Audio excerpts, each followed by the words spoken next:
So, Dave, let's say that all of these efforts to oust Biden as the presidential Democrat candidate fail. And let's say that the Democrats, I'm just saying, last election was, of course, as we all know, the safest and most secure election of all time, 81 million votes, record number of votes, more votes than Barack Obama. We all know that. Okay. But let's just say there might be another fortification in store in November.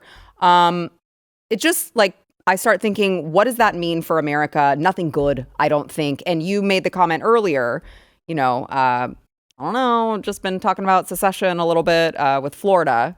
I know you've been having this conversation with regard to Florida. Little drips of it here and there, because it's one of those things you don't want to talk into existence. I love the United States of America. This is literally the greatest country in the history of the world. We've done more good for the world, and not only good for the world, but good for humans, that everyone that, I don't know your full family story. You don't know my full family story, but I know that your whatever generation came here didn't come with anything, and that's the same as my family, and that's the same as almost everybody's family, and they made something better, and every generation got better, and this is still the jealousy of the world. Everyone still wants to come. Just look at the 12 million in 3 years, and nobody wants to leave. AOC never leaves, and none of the Hollywood Amy Schumer's still here, and Chelsea Handler's still here, and I've offered to buy them tickets. Yeah. So I don't like the idea that we wouldn't be the United States of America, but at some point, what unites us? And I think we're basically at that point right now. And if it was to be another Democrat administration, the red states really do have to think about that, because because if Florida does everything right, which it largely is, and that's why it's flourishing, and that's why so many people are coming there and all of those things, you still can't control the people part of it, meaning that if 7 or 10 or 12 or at that point 15 million people are here and they can just walk in, that they can ruin that beauty very quickly.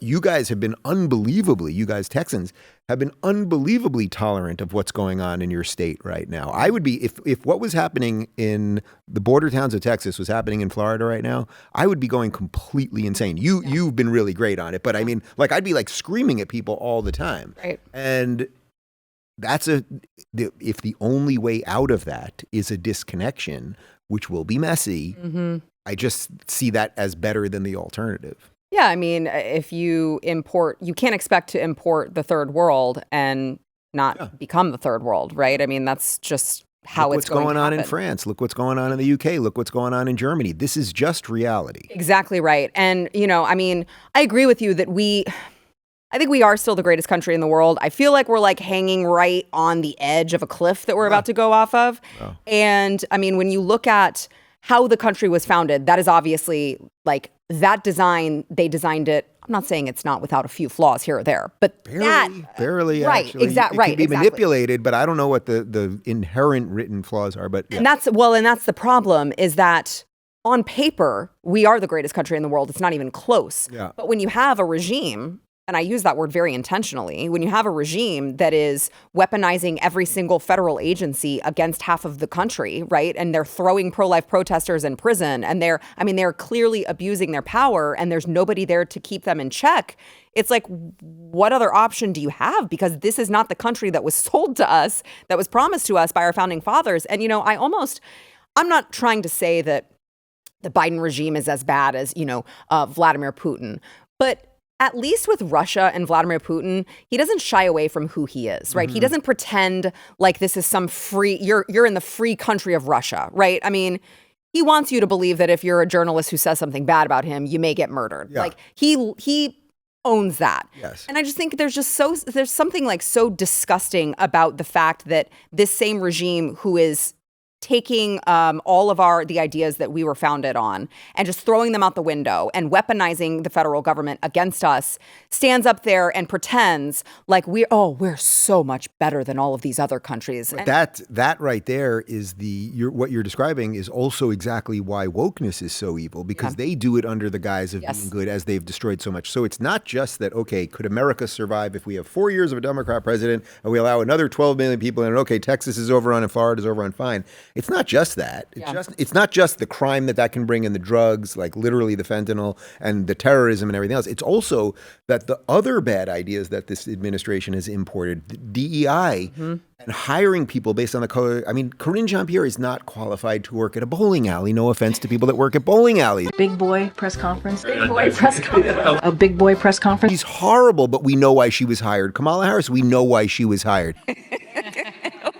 And eventually, if all your pilots aren't quite qualified and your people that work in government aren't quite qualified and your engineers aren't quite qualified, okay, planes will fall out of the sky, bridges will crumble, and then everyone will be like, what's going on here? And it won't take a rocket. Well, we won't have rocket scientists anymore, at least qualified ones.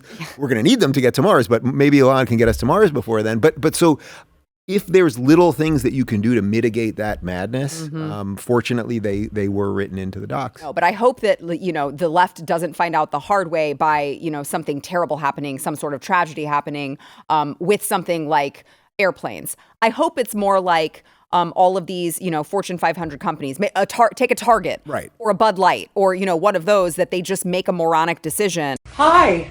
Impressive carrying skills, right? I got some Bud Lights for us. No! God! No! And they realize they're losing money from it. Well, that is BlackRock, the sensible correction on this, right? Like, so Target, when they do the Pride Month stuff and that you literally walk into Target and you see things for tucking and all of the rainbow stuff. And by the way, you know what you don't see? You don't see anyone buying any of it. Right. Nobody buys any of this. This is political propaganda forced down our throats. And then eventually people are like, you know what? I will stop shopping at Target. We know what happened to Bud Light. And that actually is the beauty of capitalism. So as long as we have some level of a free market and some level of competition, which, by the way, the left, of course, would love to destroy also, and we'll have one type of beer and it'll make you gay and all of that stuff.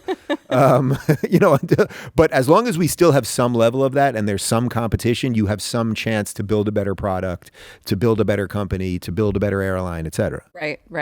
So then I guess last question on this secession thing, just to kind of go back to that really quickly, because it's something, obviously Texas is big about, we have a secession movement. Yeah, I get it. In the state of Texas. The only thing, and this is only because I have not actually looked into it, not because I'm saying there's not an answer to it, but the only thing that I haven't quite looked at is, what about the infrastructure, the power grid, all of these things, like convince me that all of those things are achievable without just total, chaos. Okay, so I'm not an electrical engineer or a power expert or something. You, Dave Rubin. Right, so I can't explain to me scientifically. No, it would have to be literally. but this is what I mean about why it would be so messy and everything else. There will be, are we going to have, each state going to have its own rights to air for planes? Like there's airspace and all that. So there'd be a million things that would have to be worked out. Yeah. Texas, you've got a lot of natural resources here. Florida, we've got a nice amount of natural resources. We both have water next to us for allowing ships to come in. Like there's things that can be done and mitigated and all that. But like it's not like okay, and we're leaving on Wednesday, and let's just see what happens if the federal government like pulls a lever to shut off the power. But this is why the states should be more reliant on themselves. They really should be. Everyone was very afraid that Ron DeSantis was creating some sort of army, and it's like no, he strengthened the National Guard, or he strengthened the Florida National Guard a little bit. Again, we have a strong Coast Guard, and when some ships were coming from Cuba and some boats, we made sure to turn them around. So if you just deal with things in a mature way, then I would say the answers to all of those questions, which probably there's a million things that we can't even think of in terms of how we're connected to the federal government. Look, they could still crash the dollar. That would be a problem, right? So let's say we did absolutely everything right. Texas is energy independent. We build that nice bridge so you and I can, go across the bridge and have lunch every now and again. And still they could crash the dollar if the dollar is the standard that the country's run on. So there's a lot of stuff, a lot of stuff.